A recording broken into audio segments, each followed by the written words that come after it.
Just when you thought the combat sports world couldn't get any more bizarre, just when you thought the limits of the human body had been tested by Iron Mike Tyson stepping back into the ring at 58, a shadow from the Swans' glorious past has emerged to say, "Hold my beer." He was the king of the SCG, the man who made tight shorts and white boots a religion.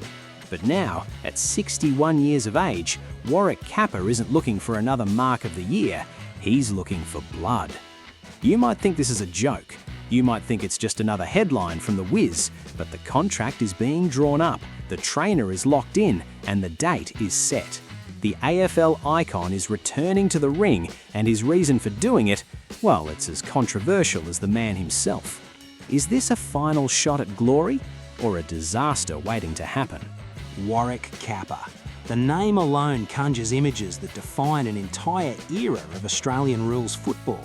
He wasn't just a player, he was a pop culture hurricane, a goal-kicking machine for the Sydney Swans and the Brisbane Bears who transcended the game. But legends, they have a hard time letting the spotlight fade. For decades, we've watched Capper morph from the high-flying forward into something else entirely.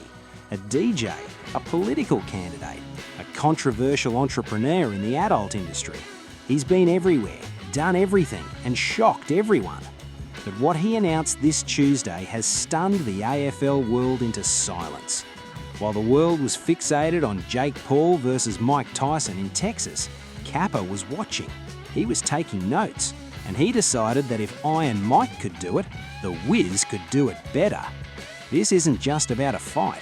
It's about a 61-year-old icon refusing to go quietly into the night. The news broke like a storm earlier this week. Warwick Capper has officially declared he is coming out of sporting retirement, not for footy, but for a fight. 33 years since he hung up the boots in the AFL, and over 15 years since he last threw a punch in anger inside a ring, Capper has confirmed he will fight in May. Standing in a Melbourne boxing gym, looking into the camera with that trademark confidence that borders on delusion, Capper laid it out plain and simple. If Mike Tyson can do it at 58, Warwick Capper can smash heads at 61. Smash heads, that is the promise. He's not doing this alone. He's teamed up with former world champion kickboxer Advi Bunjak and Prince Management. They aren't hiding, they're actively calling out opponents. Bunjak has urged anyone willing to throw down with the AFL legend to pick up the phone. But why? Why put your body on the line when you're eligible for a seniors card? According to Capper, it's not just about the spectacle. He claims it's about health. Good for your mental health, good for my body, and good for the kids that train. Gets them off the couch and over to the gym. It sounds noble, but there is a darkness to this ambition, a need to prove that the fire hasn't gone out. But before we get too excited, we have to look at the history, because this isn't the first time the Wiz has tried to trade marks for knockouts. To understand the risk, we have to go back to 2009, the last time Capper stepped through the ropes. It was an exhibition fight. His opponent? The NRL powerhouse Wendell Sailor, Big Dell. It was billed as a clash of codes, a spectacle for the fans. But inside the ring, reality hits hard. Capper didn't just lose, he was stopped. It took 3 rounds for Sailor to assert dominance. The referee had to step in. That was 15 years ago. Capper was in his mid-40s then. He's 61 now. The body doesn't recover like it used to. The reflexes aren't what they were in the 80s. Critics are already circling. They say this is dangerous. They say it's a sideshow. But the support on social media has been overwhelming. Comments like Capper v Jake Paul are flooding in. The fans, they want to see the Wiz one last time. But if he's going to fight, he needs a dance partner.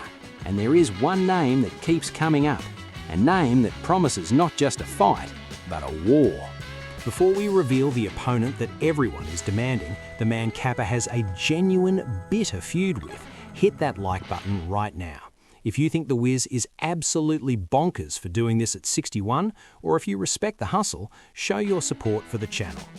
And if you love these deep dives into the Swans culture, make sure you subscribe. We don't just read the news here, we tell the story. Now, Who is the target? In the world of combat sports, you don't just need a fighter, you need a villain. And Warwick Capper has the perfect nemesis waiting in the wings. Ricky Nixon, the controversial former player-manager, the man known as Toot Toot. Their relationship has been a roller coaster of chaos, public spats and failed ventures. Just last year in 2023, things turned ugly. They had plans to celebrate a birthday party together, a joint venture that was supposed to be a celebration of their wild lives. Instead, it soured. It fell apart publicly. Then came the altercation involving Sam Newman. Tensions boiled over. Capper didn't hold back. He called out Nixon, demanding they settle their differences the old-fashioned way. In citation on screen, I'll have Sam Newman in my corner and we'll see who can't fight. Red-faced Nixon ripped off Sam and then criticises me, Wick. The narrative writes itself. Two fallen icons of the game, two massive egos, one ring. While no contract has been signed with Nixon yet, the public demand is deafening. Fans are calling for it. It would be a spectacle of the bizarre, a grudge match decades in the making. But beyond the drama, beyond the potential opponent, there is a fascinating element to Capper's life that explains why he does this, why he can't just sit still. You see, Warwick Capper has never lived a conventional life. When he retired in 1991, he didn't buy a pub and fade away. He became a DJ. He tried his hand at male modelling. He threw his hat into the ring against Pauline Hanson in the Queensland state election, a move that proved truth is stranger than fiction. He's navigated scandals that would have buried lesser men. The infamous tape in 2009, the purchase of a brothel in Melbourne just last November.